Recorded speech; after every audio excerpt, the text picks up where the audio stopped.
Hi everybody, and today we will talk about who owns Bitcoin, who mines it, who is breaking the law. Okay, let's start it. Everyone seems to have an opinion on Bitcoin, the original cryptocurrency. Some say it has revolutionized financial access. Others call it a threat to financial stability, citing roller coaster prices and illegal behavior.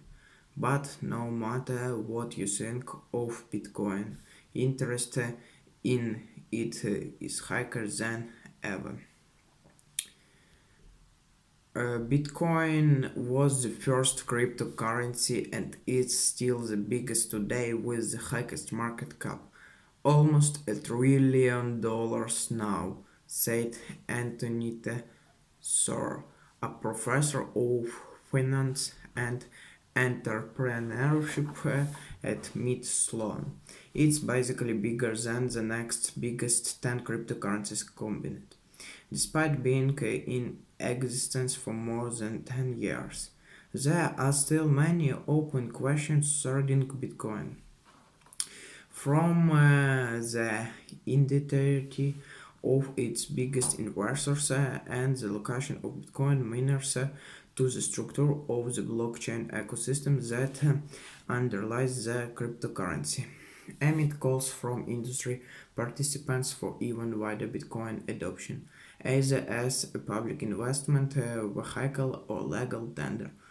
Sir teamed up with Igor Makarov, a finance professor at the London School of Economics and Political Science, to shed some light on the Bitcoin ecosystem.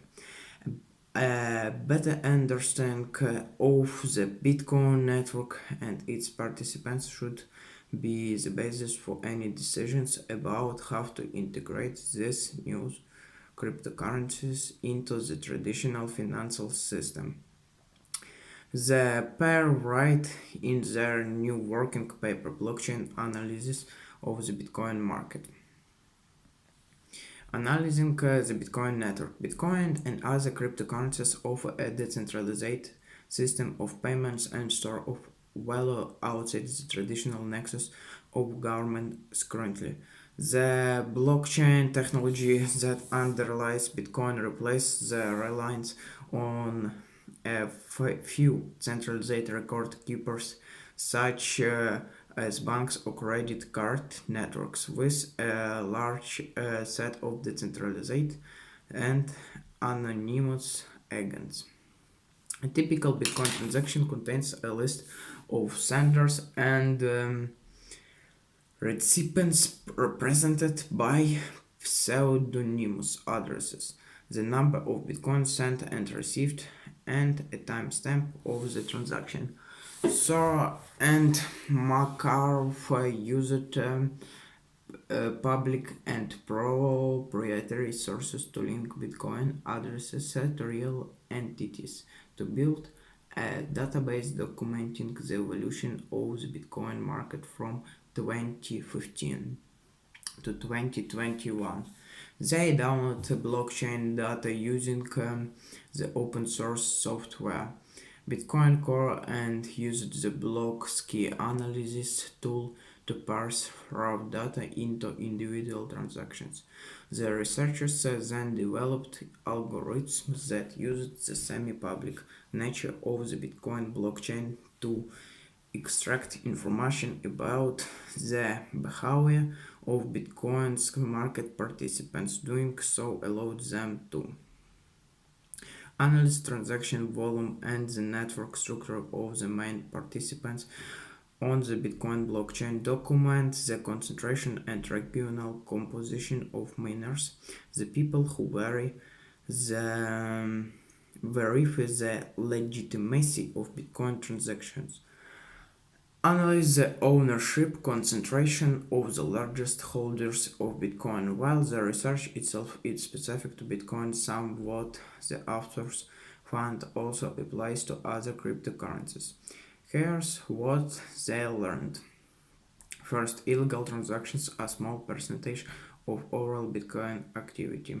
Because the Bitcoin blockchain is a public ledger, All payments flowing between addresses are observable. However, some Bitcoin users adopt strategies to impede tracking by moving their funds over long chains of multiple addresses and splitting payments. The authors developed algorithms to filter out this spurious volumes so that they could trace economically meaningful payments between real entities on the Bitcoin network.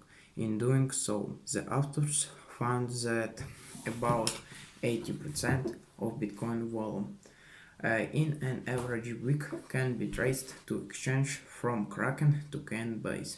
For example, all exchange-like entities such as online wallets, over-the-counter trading desks, and large institutional traders.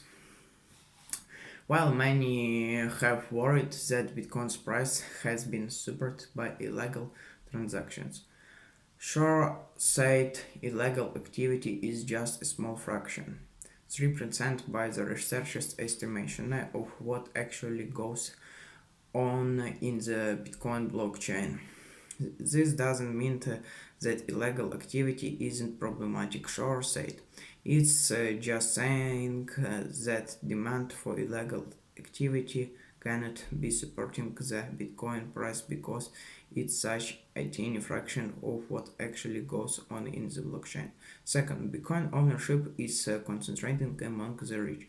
The authors found the participation in Bitcoin is skewed toward the elite. The research showed that at the end of 2020 there were 1,000 clusters controlling 2 million bitcoins.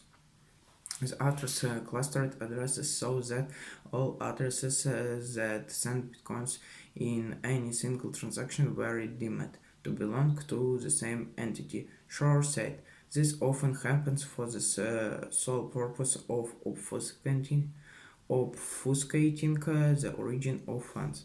In addition, the top 10,000 clusters owned more than 4 million bitcoins, about a quarter of all outstanding bitcoins. This has important implications for market stability. Somebody who can easily spend $100 million worth of Bitcoin and sell it or buy can have a massive price impact in the market, Shore said. That's typically a situation we don't like because it means a regular retail investor. You might suddenly find yourself percent down because of massive volatility, which might be created by a few large investors randomly deciding to sell some of their holdings. Thank you everyone for watching this video. Bye.